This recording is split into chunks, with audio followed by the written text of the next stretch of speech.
Hey everyone, subscribe the channel, hit the notification bell, then you will notified every time when I am on YouTube. Hello everyone, hope सब अच्छे होंगे। जैसे कि आप जानते हैं कि हम एचपी टेट नॉन मेडिकल के जितने भी 2012 से आगे प्रीवियस क्वेश्चन हैं सारे मैथमेटिक्स के सॉल्व कर रहे हैं, तो आपको प्लेलिस्ट मिल जाएगी जो चैनल पे नए हैं। इसके अलावा जो एचपी टेट के रिगार्डिंग जो नॉर्मल टॉपिक्स हैं उनमें शॉर्ट ट्रिक्स हैं, वो उनके लिए भी एक प्लेलिस्ट बनी हुई है, तो आप वहाँ पे चेकआउट कर सकते हैं। रीजनिंग ट्रिक्स में जहाँ पे आपके पास जो आपका अपने सिलेबस के रिलेटेड लगता है वो भी आप चेकआउट कर सकते हैं। तो वीडियो स्टार्ट करते हैं। आज हम करने जा रहे हैं एचपी टेट 2017 का पेपर, जिसमें हम मैथमेटिक्स के कुछ क्वेश्चंस करेंगे। और अगर आप देखें जितने प्रीवियस ईयर क्वेश्चंस हैं और नेक्स्ट जो क्वेश्चन हम देख रहे हैं, तो उनमें काफ़ी जो है सिमिलैरिटीज़ हैं। सिमिलैरिटीज़ इन द सेंस कि क्वेश्चन की टाइप वही है, थोड़ी टर्म्स चेंज हुई हैं। तो आपको अगर पता चल जाए 10-12 जो आपके पिछले साल के पेपर आप सॉल्व कर लें और उनके जो आपके टॉपिक्स हैं उनको क्लियर कर लें, तो आपका टेट जो है वो मैथमेटिक्स क्वेश्चन काफ़ी इजीली आपको 30 आउट ऑफ 30 आ सकते हैं। तो स्टार्ट करते हैं। फर्स्ट क्वेश्चन काफ़ी इजी है, सिंप्लीफाई करना है आपने या इवेल्युएट करना है, ठीक है। 1/3 raise to power -1 -1/4 raise to power -1 whole power -1। तो आप इसको कैसे कर सकते हैं, आपके पास पता होता है कि जैसे ए रेस्ट और -n है, अगर हमें ये जो साइन है नेगेटिव साइन है इसको पॉजिटिव में चेंज करना हो तो हम इसको उल्टा कर देते हैं, रेसिप्रोकेट कर देते हैं। जैसे अगर ए रेस्ट और -n है, अगर हमें साइन चेंज करना है तो 1/a⁻n हम कर सकते हैं। तो अगर हमें यहाँ पे इसका साइन चेंज करना है तो हम इसको क्या कर सकते हैं, 1/3 -1 है, ठीक है। इसका अगर हमें साइन चेंज करना है तो हम इसको भी अपोजिट कर देंगे, यानी कि हमारे पास आंसर आ जाएगा 3, और दूसरे को भी कर देंगे, आपका आंसर आ जाएगा 4। बाहर आपकी पावर है -1, तो हमारे पास क्या आंसर आ जाएगा इसका, -1 रेज टू पावर -1। अगर हमें ये माइनस हटाना है तो हम इसको कैसे लिख सकते हैं, 1/-1, ठीक है। तो माइनस डिनोमिनेटर में होता है तो उसको हम न्यूमरेटर में लिख सकते हैं, यानी कि आपका आंसर आ गया -1, इसका आंसर आ जाएगा, ठीक है। क्लियर। सेकेंड क्वेश्चन है, a sum of 10,000 is borrowed at the rate of interest. 10,000 जो बोरो किए गए हैं, ठीक है। तो मैंने डायरेक्ट में लिख रही हूँ, जो अभी लेटेस्ट वीडियो मैंने डाली है वहाँ पे सारे क्वेश्चंस अवेलेबल हैं, तो वहाँ पे आप चेकआउट कर सकते हैं, साथ में आंसर्स भी हैं। अगर आपको डायरेक्ट आंसर ही देखने हैं तो आपका हर एक जो भी आपके आती है केमिस्ट्री फिजिक्स जो भी सब्जेक्ट आते हैं उन सब के आंसर्स उसमें है वीडियो में। तो प्रिंसिपल आपका बन गया 10,000, ठीक है। रेट किस हिसाब से लिया उसने, 15% पर एनम के हिसाब से, ठीक है। और साथ में उन्होंने टाइम जो रखा वो रखा 2 इयर्स का। तो हमें फाइंड आउट करना है अमाउंट। तो अमाउंट का फॉर्मूला भी होता है, या और डायरेक्ट अगर आपको वो याद नहीं रहता है तो अमाउंट हम कैसे निकाल सकते हैं, सिंपल इंटरेस्ट निकाल के प्लस प्रिंसिपल। ये आपका फॉर्मूला आपको याद होना चाहिए, amount is equal to simple interest plus principal. Simple सी बात है। और अगर सिंपल इंटरेस्ट का फॉर्मूला ये जो है, जब भी आप इन चीज़ों ये वाले क्वेश्चंस करते हैं तो ये वाला फॉर्मूला तो सबको याद रहता है, बाकी रहे चाहे ना रहे, principal into rate into time, ये तो आपको याद रहेगा। तो वहां से हम अगर हम एसआई निकाल देते हैं, सिंपल इंटरेस्ट निकाल देते हैं, तो हमें प्रिंसिपल निकालना इजी हो जाएगा, सॉरी अमाउंट निकालना हमें लिए इजी हो जाएगा, ठीक है। क्वेश्चन यही है, find amount to be paid at the end of 2 years, ठीक है। तो एसआई कितना हो जाएगा, प्रिंसिपल, देखो जितनी जल्दी आप कैलकुलेशन कर पाते हैं उतना ही आपके लिए बेटर होगा। अब यहाँ पे देखो, ये हम माइंड में कर सकते थे, 0 2 0 है तो ये हम पहले ही ये हटा देते, ठीक है। 2 0 यहीं पे कट कर लेते और 15 इंटू 2 30, 30 और प्लस 100 300, 3000 सॉरी, एसआई आपके पास आ गया 3000।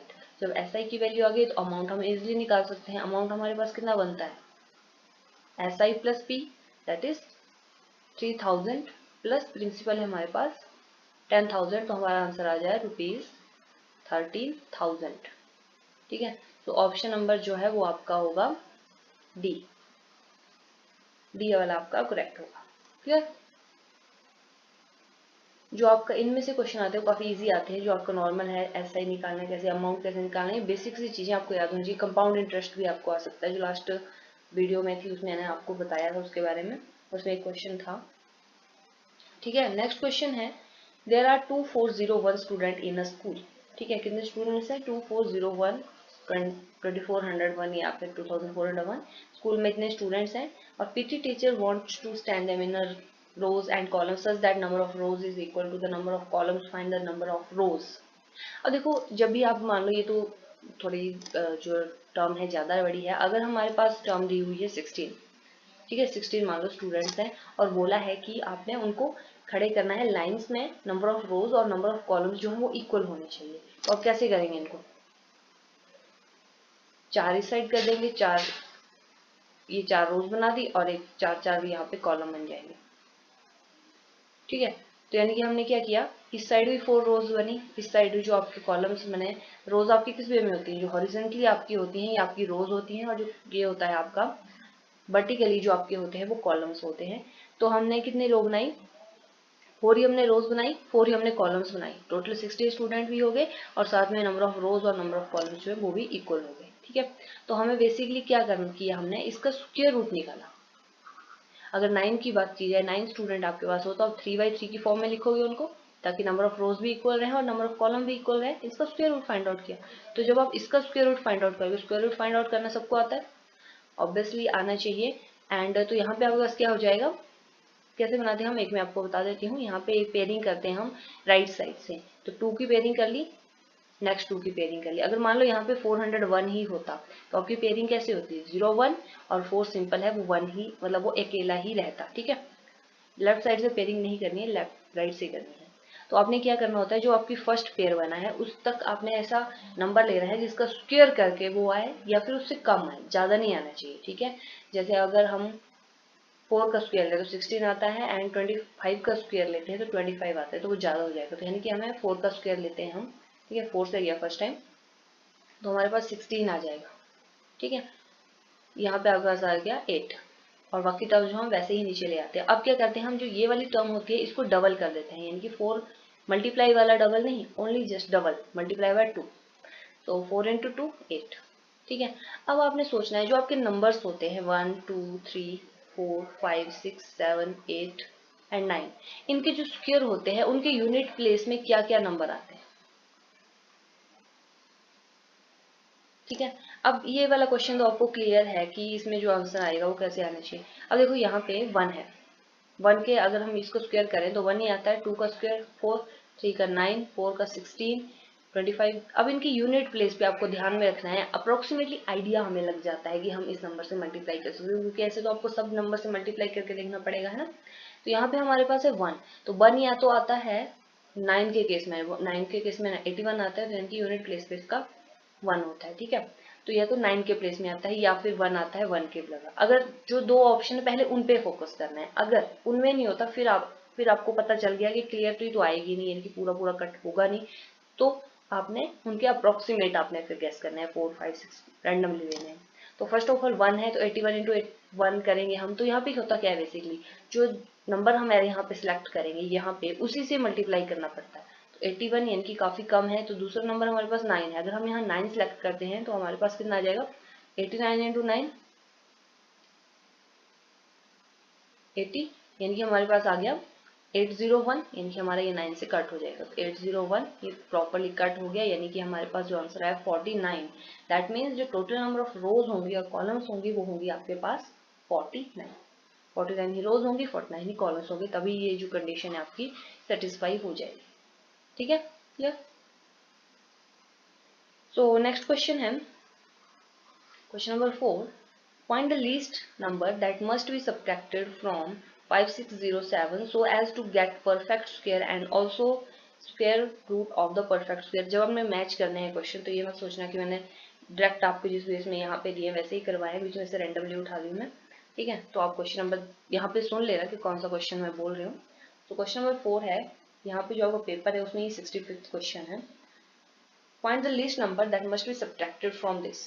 अब आपके पास है 5607, ये वाले क्वेश्चन आपको आई थिंक 8th में स्टार्ट हो जाते हैं, 8th 9th में।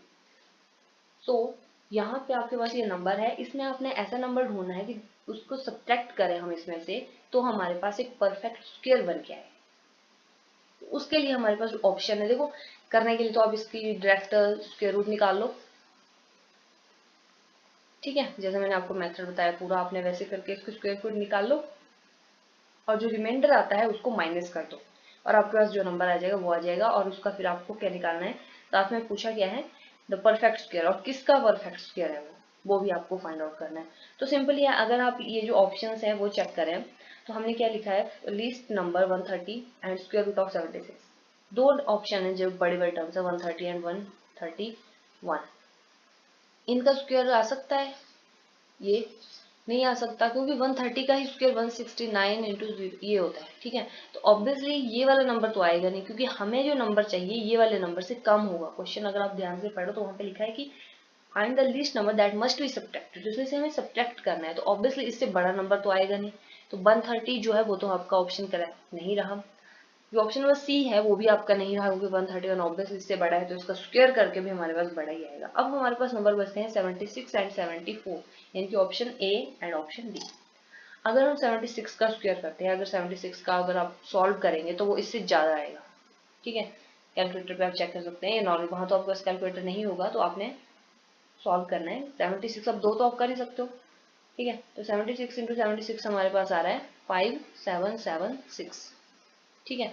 तो वो भी इससे बड़ा है, यानी कि अब हमारे पास ऑप्शन ही एक बचा है 74, तो ऑप्शन नंबर आपका डी है आई थिंक ये, तो ऑप्शन नंबर डी आपका करेक्ट होगा। अगर आप इसको पूरा सेटिस्फाई करके देखें, 74 का स्क्वायर होता है हमारे पास 5476, ठीक है, 5476 होता है। और हमें ये वाली टर्म में से माइनस करने थे ताकि हमारे पास ये आए, तो अगर हम इसमें से 131 माइनस कर दें तो हमारे पास यही चीज आ रही है, यानी कि हमारा कौन सा ऑप्शन नंबर डी करेक्ट होगा। तो इसको करने के दो तरीके होते हैं, और एक मैंने आपको बता दिया, या तो आप पहले इसका पूरा ये सॉल्व कर लो, ठीक है, जो आपको पीछे मैंने मेथड बताया 560 स्क्वायर रूट निकाल लो, ठीक है। और यहाँ पे जो आपका रिमाइंडर बचेगा वो आपका बनेगा 131 रिमाइंडर बचेगा, ठीक है। तो वो आपने माइनस कर लेना है, इसमें से इस 131 माइनस कर लेना है, आपके पास जो भी आंसर आएगा फिर आपने उसका स्क्वायर रूट भी देखना है कि किसका स्क्वायर रूट आएगा वो, ठीक है। नेक्स्ट क्वेश्चन है, काफी इजी है और बिल्कुल देखते ही आपके पास आंसर आएगा। ए क्यूब प्लस बी क्यूब किसके बराबर होता है? ये तो जनरल फॉर्मूलाज हैं, ये भी आपको 8th 9 में स्टार्ट हो जाते हैं। तो सिंपल है, A plus B into A square minus A B plus B square. ये तो आपको ऑप्शन देने की भी जरूरत नहीं पड़ेगी कि आपका क्या आंसर आएगा।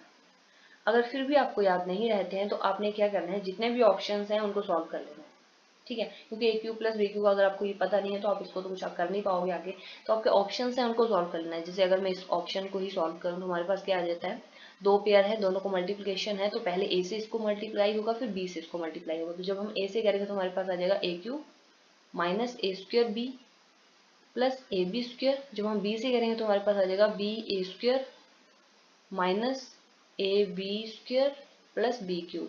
ए बी स्क्वायर से आपका ए बी स्क्वायर कट हो गया, इससे ये वाला कट हो गया, तो हमारे पास आ गया ए क्यूब प्लस बी क्यूब, ठीक है। अगर नहीं फॉर्मूले याद रहते तो आप इनको जो ऑप्शन है उनको सॉल्व कर दीजिए, तो हमारा ऑप्शन नंबर डी इसमें करेक्ट होगा। नेक्स्ट क्वेश्चन है, when 4a cube minus 12a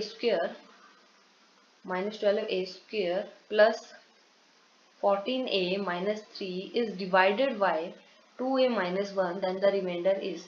इस टाइप का क्वेश्चन हमने लास्ट ईयर जो भी आपका पेपर किया था उसमें भी था ये क्वेश्चन, जहाँ पे आपको फाइंड हो। इसके करने के भी दो तरीके, या तो आप नॉर्मल वे में जैसे हम निकालते हैं नॉर्मल, आपको पूरा मैंने बताया हुआ है, आप वैसे वे में करो, पूरा यहाँ पे लिखो 2a minus 1 और ये वाली टर्म अंदर लिखो और उसको पूरा डिवाइड करते चलो, जो भी आपका रिमाइंडर एड हो वो लिख दो। या फिर एक तरीका ये होता है कि ये वाली टर्म जो होती है उसको 0 के बराबर पुट करो, 2a minus 1 is equal to 0, वहां से a की वैल्यू निकालो 1/2 वैल्यू आ गई।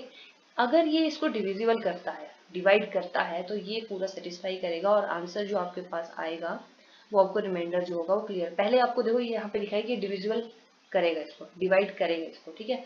तो ये तो हमें पता है, यानी कि अगर हम a की वैल्यू 1/2 यहाँ पुट करें तो हमारे पास रिमाइंडर आ सकता है, ठीक है। तो जल्दी से हम पुट करके देखते हैं, मैं सॉल्व पहले ही कर लूंगी। 8 माइनस 12 इंटू 1/4 स्क्वायर और क्यूब किए मैंने, ठीक है, प्लस 14 इंटू 1/2 माइनस 3, सो यहाँ पे आपके पास आ गया 7, तो यहाँ पे आ गया 1/2 माइनस 3 प्लस 7 minus 3, so 1/2 plus 1 which is equal to 3/2। तो ऑप्शन नंबर आपका ए करेक्ट होगा। आई थिंक यही पूरी टर्म यही आई थी आपको लास्ट पेपर में सेम, तो आपका आंसर आ गया 3/2। क्वेश्चन नंबर 7 है, आपके पास है z 5z square minus 80 divided by 5z भी पढ़ते हैं इसको, 5z z प्लस 4। अब सिंपल है, इसको आपने डिवाइड करना है। अगर आपको ऐसे समझ नहीं आ रहा है तो आप ऐसे लिख लो, डिवाइड का मतलब यही होता है ना, -80 डिवाइडेड बाय 5z z+4। ठीक है, अब z से ये कट हो जाएगा, हमारे पास कितना, देखो इसको सिंप्लीफाई करना है जहां तक ये हो सकता है। ठीक है, अगर हम ऊपर वाले न्यूमरेटर में से 5 कॉमन निकाले तो हमारे पास क्या बचेगा, 5g² minus 16 divided by z+4। तो यहाँ पे 5 से 5 कट हो गया, थोड़ा और सिंपल हो गया। अब हम ध्यान से देखें तो ये वाली जो ऊपर वाली टर्म है न्यूमरेटर है, इसको हम कैसे लिख सकते हैं, z² minus 4² divided by z+4, ऐसे लिख सकते हैं 4 का स्क्वायर। तो यहाँ पे कौन सा फॉर्मूला, अब देखो जो आपने करना है वो तो आपको पता खुद करना पड़ेगा कि आपने आप इसके बाद क्या नेक्स्ट स्टेप हो सकता है। तो a² minus b² which is equal to a plus B into a minus b, ये फॉर्मूला आपने पढ़ा होगा, तो ये हम यहाँ पे यूज करेंगे। सो यहाँ पे हमारे पास a की वैल्यू होगी z और जो b है उसकी वैल्यू होगी 4, तो उसके हम अकॉर्डिंगली इसमें भर देंगे, वैल्यू फिलअप कर देंगे। तो हमारे पास नीचे बन जाएगा z+4, z+4 से z+4 कट हो गया, हमारे पास सिंपली बन रहा है ये। तो आपका ऑप्शन नंबर कौन सा है, ऑप्शन नंबर सी इसमें करेक्ट होगा। ठीक है, नेक्स्ट क्वेश्चन है 8। If the diagonal of a rhombus are 10 cm and 8.2 cm, then the area of rhombus is। अब देखो बिल्कुल स्ट्रेट फॉरवर्ड क्वेश्चन आए हैं, rhombus है, उसके जो डायगोनल्स हैं वो दिए हुए हैं आपके पास, एक है 10 और एक है 8.2। अगर आपको फॉर्मूला पता होगा area of rhombus via diagonals, तो हम क्या करेंगे, क्या फॉर्मूला होता है, वो होता है जो आपका फर्स्ट डायगोनल, अगर मैं इसको P मान लूँ और इसको Q मान लूँ तो हमारे पास होता है P into Q divided by 2, ये आपका फॉर्मूला होता है। और अगर ये आपको याद हो तो आपका सिंपल आंसर आ गया। इवन आपको ये लिखने की भी जरूरत नहीं है, आपने सीधा ही करना है 8.2 into 10 which is 82 divided by 2 which is equal to 41। कितना इजी आपके पास आ गया, 41 सेंटीमीटर स्क्वायर। तो ऑप्शन देखो यहाँ पे जो ऑप्शन है 41 है, 4.1, 8.82, 8.2 है, तो कंफ्यूजन के लिए क्वेश्चन दिए हुए हैं। ठीक है, अगर आपको वीडियो स्पीड ज़्यादा या कम लगे तो अपने हिसाब से एडजस्ट कर लें। देखो यहाँ पे अगर आपके पास ये फॉर्मूला आपको पता होता कि एरिया ऑफ रोम्बस ये होता है, तो आपने सिंपली आपने टर्म्स देखी, 10 इंटू 8.2 किया, डिवाइड किया 2 से, आपका सीधा आंसर आ गया 41 सेंटीमीटर स्क्वायर। ठीक है, ये भी लिखने की जरूरत नहीं है और विद इन सेकेंड्स आपके पास आंसर्स आएंगे, जस्ट हमें फॉर्मूलाज याद होने चाहिए। नेक्स्ट क्वेश्चन है the side of square and the rectangle are equal. अब ये जो क्वेश्चन है, ये पूरा क्वेश्चन डिट्टो जो आपने लास्ट वीडियो में देखा है 2014 में, आई थिंक जो लास्ट मैंने पेपर करवाया 2014 का ही करवाया, उसमें ये क्वेश्चन सेम टू सेम है। फर्क क्या है, क्वेश्चन सुनेंगे। The area of square and the rectangle are equal if the side of square is 40 centimetre, side of square 40 centimetre, उसमें भी सेम ही थी, इवन टर्म्स भी यही थी और आपके जो ऑप्शन है न्यूमेरिकल वैल्यूज हैं 40, जो भी वैल्यूज है वो भी सेम थी, और जो ब्रेड्थ है रेक्टेंगल की वो है 25 सेंटीमीटर, यही था इसमें। और उसमें आपसे पूछी थी लेंथ क्या होगी इसकी, तो लेंथ हमने क्या फाइंड आउट की थी। मैं इस क्वेश्चन को कंप्लीट नहीं कर पाऊंगी क्योंकि मैं करवा चुकी हूँ और सेम टू सेम वही क्वेश्चन है। लेंथ हमारे पास आई थी 64 सेंटीमीटर आई थिंक। ठीक है, 64 सेंटीमीटर हमारे पास लेंथ आई थी इसकी। सो हमसे अब क्या इस क्वेश्चन में चेंज क्या आया, हमसे पूछा है पेरीमीटर, तो हमारे पास पेरीमीटर का क्या फॉर्मूला होता है, 2 इंटू लेंथ प्लस ब्रेड्थ। सो 2 लेंथ हमारे पास आई है 64 प्लस ब्रेड्थ हमारे पास है 25 which is equal to 2 into plus 89, 2 into 89 178 centimetre. तो ये वाला ऑप्शन आपका होगा डी। देख लो सेम क्वेश्चन है, पूरा सेम टू सेम, लेंथ भी वही थी, लेंथ मतलब उसमें आपने लेंथ ही निकाली थी, आपका ऑप्शन आ गया था। यहाँ पे आपसे थोड़ा सा बढ़ा दिया है, जस्ट पेरीमीटर पूछ लिया। क्लियर। नेक्स्ट क्वेश्चन है, और जो नेक्स्ट क्वेश्चन मैं लिख रही हूँ ये अभी आपका 2012 या 2013 में आया हुआ है, सेम, बस थोड़ा सा चेंज है, माइनर सा चेंज है। और देखो इस टाइप के क्वेश्चन जो हैं वो आपने पूरे करने हैं, ऐसे नहीं देखना कि हाँ कर दिया। और जो आपका लास्ट में क्वेश्चन आया था वहाँ पे यहाँ पे 1/2 था, ठीक है, बाकी सेम था, जस्ट यहाँ पे 1/2 था। सो इसको थोड़ा सा सॉल्व करते हैं। तो यहाँ पे अगर हम सॉल्व करें एलसीएम लें तो 3 - 1 2, 2/3 multiply by 4 - 1 3/4 multiply by 5 - 1 that is 4, 4/5 and so on. हमारे पास आ जाएगा यहाँ पे n - 1 डिवाइडेड बाय n। ठीक है, अब देखो 3 से 3 कट हो रहा है, 4 से 4 कट हो रहा है, 5 से यहाँ कोई 5 आएगा वो कट होगा, यहाँ पे से पीछे वाली टर्म क्या होगी n-1 और ऊपर होगा n-2, ऐसा होगा कुछ। तो इसे n-1 से ये कट होगा, n-2 से यहाँ कोई टर्म होगी वो कट होगी, यानी सब कुछ कट हो जाएगा। आपके पास सिंपली क्या बचेगा, 2 यहाँ पे बचेगा स्टार्टिंग में और n यहाँ पे। तो हमारा आंसर आ गया 2/n। और जो लास्ट वाली जो आपका 2012 में था या 13 में था, वो वहां पे आपके पास क्या ऑप्शन थे, यहाँ पे 1/2 भी था, ठीक है, अगर आपको याद हो तो 1/2 था और 2 से 2 कट हो गया, तो हमारा वहां पे सिंपली आंसर आ रहा था 1/n। लेकिन यहाँ पे क्या किया है, यहाँ पे 1/2 नहीं दिया हुआ है, तो हमारा इसमें क्या आंसर आएगा, only 2/n। Clear. Next question है, काफी इजी है ये भी, 1² + 2² + 3²। यहाँ पे भी जस्ट हम फॉर्मूला लगाएंगे, विद इन सेकेंड्स आंसर आ रहे हैं आपके। कितना इजी क्वेश्चन आया है, क्वेश्चन पेपर था आपको 2017। सो यहाँ पे आपके पास क्या फॉर्मूला होता है, फर्स्ट ऑफ ऑल आपके कुछ यहाँ पे फॉर्मूलाज होते हैं, नंबर सिस्टम होता है, उसके कुछ फॉर्मूलाज हैं, थोड़ी थोड़ी बेसिक डिटेल है, वो भी मैं आपकी प्लेलिस्ट में एचपी टैट क्वेश्चन सीरीज जो है उसमें डाल दूंगी, जो आपके लिए इंपॉर्टेंट है, वो आप जरूर चेकआउट करें। वहाँ पे मैंने सभी के फॉर्मूले बताए हैं, sum of odd numbers, sum of N even number, sum of N natural numbers, ठीक है। तो यहाँ पे आपके पास कौन सा फॉर्मूला लगेगा, sum of square of N natural numbers. तो वो फॉर्मूला होता क्या है, n into N plus 1 into 2n+1 divided by 6 ठीक है। तो हमारे पास क्या आंसर आएगा इसका,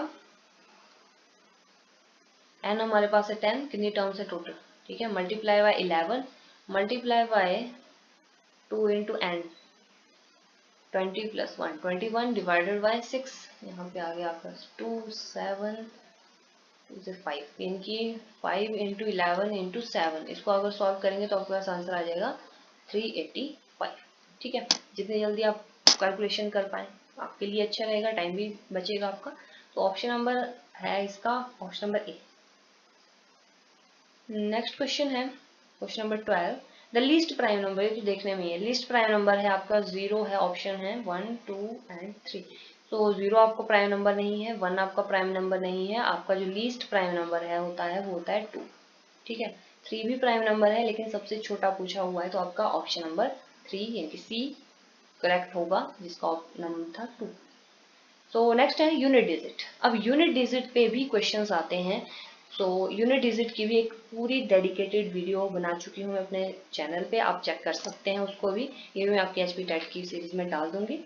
तो वहां पे आपने क्या करना है, क्वेश्चन है 274 into 1318 multiply by 577 multiply by 313। यार अब यहाँ पे आपने से पूछा है कि यूनिट डिजिट क्या होगा, हमें कोई फर्क नहीं पड़ता कि इसको हमें पूरा, अगर आप सोचो तो आपने, अगर आपको वो नहीं पता होगा, आप सभी चीज़ों को मल्टीप्लाई करेंगे, कितना कॉम्प्लिकेटेड क्वेश्चन है, इतना कॉम्प्लिकेटेड क्वेश्चन आता नहीं, जस्ट वो देखने में होता है। तो हम इसमें क्या करते हैं, जैसे अगर आपके पास होता है 25 इंटू 25, में इससे पूछूं आपको कि इसकी यूनिट डिजिट पे क्या नंबर होगा, तो आप सिंपल बता दो कि 5 इंटू 5 करके 5 होगा, पूरा करने की जरूरत ही नहीं है। जैसे आपके पास है 3 इंटू 2 इंटू 5 है, तो इसके यूनिट डिजिट पे कौन सा नंबर होगा, तो इसमें और भी इजी हो गया, हमने ऐसे पेयर ढूंढने हैं जहाँ पे आपका 10 0 मतलब 0 वाली टर्म्स बने, तो सिंपल है, इसका यूनिट डिजिट पे आपका 2 0 होगा, ठीक है। तो यहाँ पे तो ऐसा कोई टर्म है नहीं जिसके यूनिट डिजिट में आके हम 0 कर पाए, तो अगर 0 आ जाता तो फिर तो सारे क्वेश्चन आपका हो जाता, ठीक है। अगर बाई चांस यहाँ पे 8 की जगह यहाँ 5 होता, तो 5 इंटू 4 20, यूनिट डिजिट हो गया आपका 0, बाकी आपको करने की जरूरत ही नहीं है ना, ठीक है। सो इस वाले क्वेश्चन में हमने क्या करना है, जो इसके यूनिट पे टर्म्स है वो मल्टीप्लाई करने हैं। तो 4 इंटू 8 कितना हो गया हमारे पास 32, तो हमें 3 भी लेने की जरूरत नहीं, हमें जस्ट अब जिसका यूनिट प्लेस है वही लेना है, क्लियर।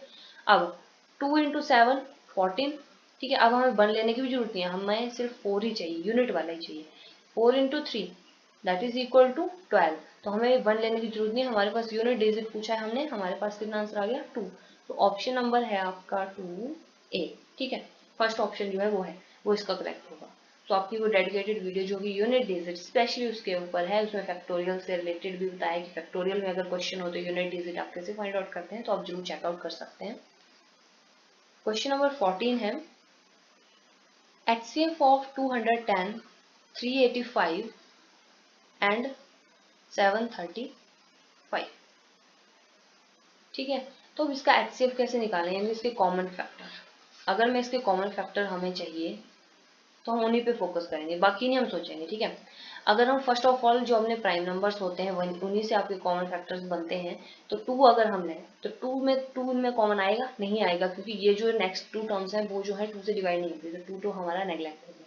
3 से अगर हम करें तो 3 से फर्स्ट तो हो जाता है डिवाइड, सेकंड नहीं होता है, ठीक है, तो 3 भी इसका कॉमन फैक्टर नहीं होगा। 5 से तीनों हो जाएंगे, है ना, आपके पास ये आ जाएगा, यहाँ पे आपके पास आ जाएगा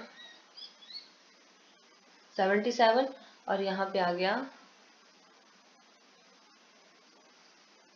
147। अब बात करते हैं 5, फिर 5 से तो अब तीनों होंगे नहीं, अब हमारे पास 7 रह गया, 7 से हो जाएंगे, 7 के मल्टीपल हैं सारे 6, 11 एंड 71। अब इसके बाद ये किसी से भी इनमें कोई भी कॉमन नहीं आएगा, ठीक है। सॉल्व करने को 2, 3, 4, 6 वो हमने नहीं करना है, हमने ढूंढने हैं तीनों में वो चीज डिवाइड कर पाए अपने ही माइंड में सोच के, ठीक है, ताकि आपका टाइम भी बचे। तो अब हमारे पास अब यहाँ पे है 6, 11, 71, इन तीनों में कोई भी कॉमन फैक्टर नहीं है, तो हमारे पास कॉमन फैक्टर क्या है, only 5 × 7 which is equal to 35। तो हमारा आंसर कितना हो जाएगा, 35। नेक्स्ट क्वेश्चन है आपके पास, the ages of Ram and Shyam differ by 20 years. अब एजेस वाले क्वेश्चन की भी एक वीडियो है, वहां पे आप चेक कर सकते हैं। Ages of Ram and Shyam, उनकी जो एजेस का डिफरेंस है वो है 20 ईयर्स। यानी कि अगर मैं राम की एज मान लेती हूँ x ईयर और श्याम की एज मान आ जाएगी, कितनी आएगी फिर, अब इसकी x है तो उन दोनों के बीच में है, जब इन्होंने लिखा है कि 20 का डिफरेंस है तो ऑब्वियसली x - 20 इसकी होगी, ठीक है। ये होगी हमारी फर्स्ट अजम्पशन, क्लियर। अब नेक्स्ट स्टेप में क्या लिखा हुआ है, इफ 5 ईयर्स अगो, 5 साल पहले, आज आपकी एज 15 साल है, 5 साल पहले कितनी होगी 10 की, इनकी आपने माइनस किया ना, 15 - 5 किया, तो यहाँ पे इनकी एज में भी माइनस होगा। 5 ईयर्स एगो, राम की एज कितनी हो जाएगी 5 साल पीछे, x - 5 ईयर्स, और श्याम की कितनी हो जाएगी x - 20 - 5 which is equal to x - 25 years. ये हो गई दोनों की एजेस 5 साल पहले की। अब क्वेश्चन है, if 5 years ago Ram was 5 times as old as Shyam, then their present ages are। अब राम की जो एज थी 5 साल पहले श्याम से 5 गुना थी, ये दिया हुआ है अकॉर्डिंग टू क्वेश्चन। जो राम की एज थी वो 5 गुना ज्यादा थी श्याम की एज से, तो अगर हम इन दोनों को इक्वल करना हो तो हमें 5 से किस साइड मल्टीप्लाई करना पड़ेगा, राइट साइड, क्योंकि 5 साल पहले जो ये वाली एज थी वो ऑलरेडी 5 ईयर्स ज्यादा थी, 5 टाइम्स ज्यादा थी, सॉरी, तो 5 टाइम्स ज्यादा थी पहले से ही, ठीक है। तो हमें इक्वल करने के लिए दूसरी साइड भी 5 से मल्टीप्लाई करना पड़ेगा ताकि दोनों एजेस इक्वल हो जाए।